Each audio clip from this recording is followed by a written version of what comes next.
Hi. A few years after we left the Witnesses, being a new Christian, I knew I was lacking in Bible knowledge, and I resolved that I would now start to study the Scriptures. And as a goal, I thought to put before me to read 2 commentaries for every Bible book that I was studying. And because I had so little knowledge of Bible scholars and church history, and who would be the person to look to, I scanned our growing library of our home. David was collecting books, and I was impressed with 2 shelves in our house of Luther's works. So this is the one, Lectures on Romans. So you can see how thick that is.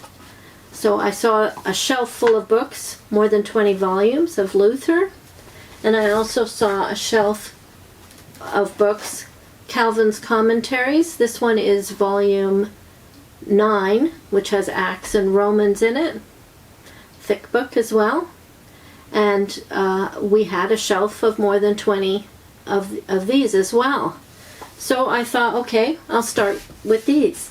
I didn't have very much knowledge of the men who wrote these books at that point. I didn't know whether I was starting at the top, the bottom, the middle. I just thought, okay, I'll start with these 2. And started with the book of Romans.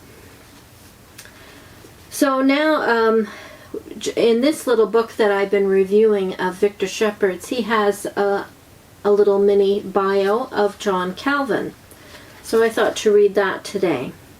John Calvin lived 1509 to 1564. So I'm only going to read parts of what Victor has said.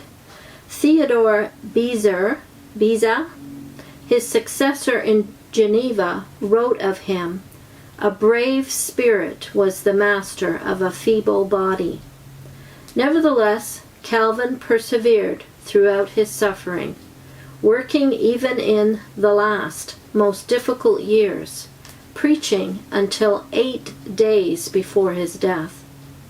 Undeflectable in his vocation, he finally had to be carried into the pulpit in Geneva in a chair. A remark in the dedication to his commentary on 2 Thessalonians says it all. "My ministry is dearer to me than life." John Calvin, the name having been abbreviated to Calvin and Latinized from his French name, was born in the town of Noyon, France. I don't know if I pronounced that right. 50 miles northeast of Paris. At age 11, he left home for the capital city, where he enrolled at the Collège de la Marche. Again, I don't know if I pronounced things right. Here he began his study of Latin, the language of every educated person in the 16th century, mastering the language by memorizing the rules in verse, a total of 2,645 lines. Advancing to the Collège Montaigu, he was exposed to the gospel-oriented theology of the German reformers. His father began to think better of training his son for the priesthood, and sent him to the faculty of law at the University of Orleans. The university conferred its Doctor of Laws degree upon him at age 23. Yet Calvin's first love was not for the law, but for the languages and literature of antiquity. He was becoming a classical humanist scholar. All the major reformers were first trained as humanists, the sole exception being Martin Luther.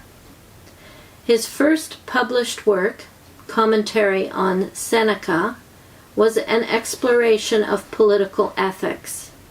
Then in 1534, something happened to turn the humanist scholar into a theologian, preacher, and pastor. Always disinclined to self-advertisement or exhibitionism, Calvin remained reticent about the details of his conversion. All we know is the little he tells us in the preface of his commentary on the Psalms. God subdued me and made me teachable. From this point on, Calvin openly associated with men whose theology was suspect. Suspicion quickly hardened into persecution. 200 were arrested in 1 month. In the next 3 months, 20 were executed. The king promulgated a decree against Lutheranism. Calvin fled to Basel, Switzerland. In Basel, Calvin began his major work, the Institutes of the Christian Religion. The first edition appeared in 1536, and it was steadily expanded until the final edition of 1559. Designed as a primer for Reformed theology students, it became the most significant writing of the Reformation era. Its influence was incalculable. While that influence was perhaps most visible in Scotland and the Netherlands, the sway of the Institutes is evident in many different contexts and countries.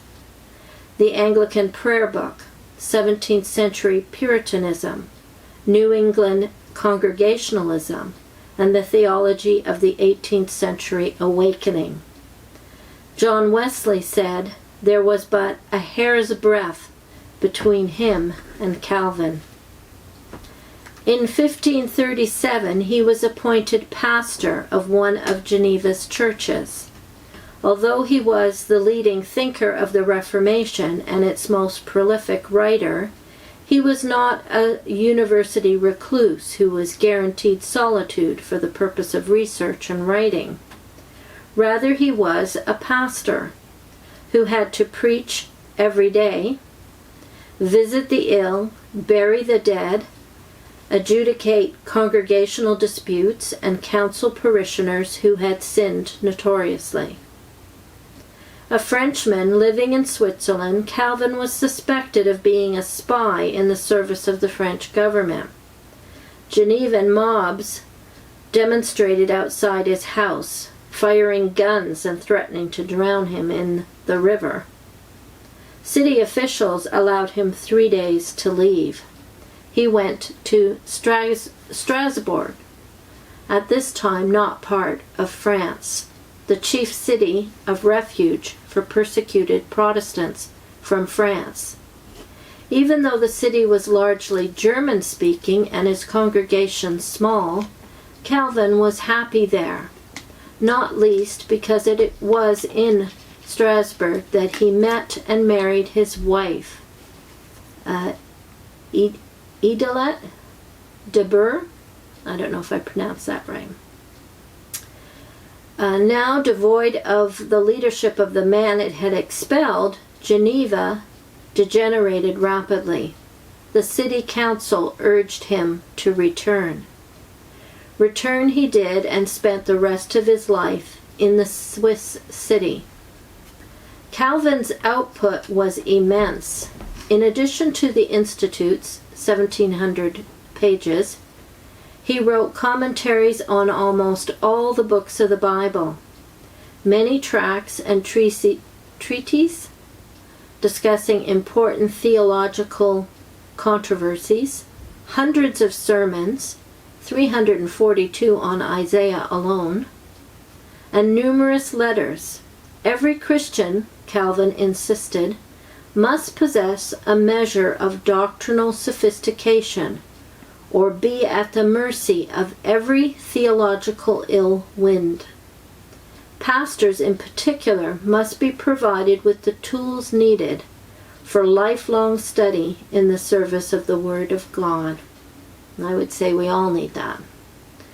And for us who've come out of the Watchtower, we know how how important it is not to be at the mercy of someone else for your understanding of everything, but to do the hard work yourself. That doesn't mean you don't need teachers, but you need to do the work yourself and not just be completely reliant on someone else to tell you what things mean. The last part of what Victor says here is that Calvin's imprint on such diverse subjects as art, economics, politics is indelible. Still, it is as a theologian of the refugee that Calvin shines preeminently. And it is here that he will once again sustain so many people in present-day denominations who have learned what it feels like to be exiled. Just a little note here on Victor Shepherd, whose book we've been reading the mini bios of. Victor got his doctorate in theology on the subject of John Calvin, and he published that work, and it was called The Nature and Function of Faith in the Theology of John Calvin. Twice, Victor has been invited to the International Calvin Studies Colloquium, a gathering of the world's best 100 Calvin scholars. So he knows what he's talking about.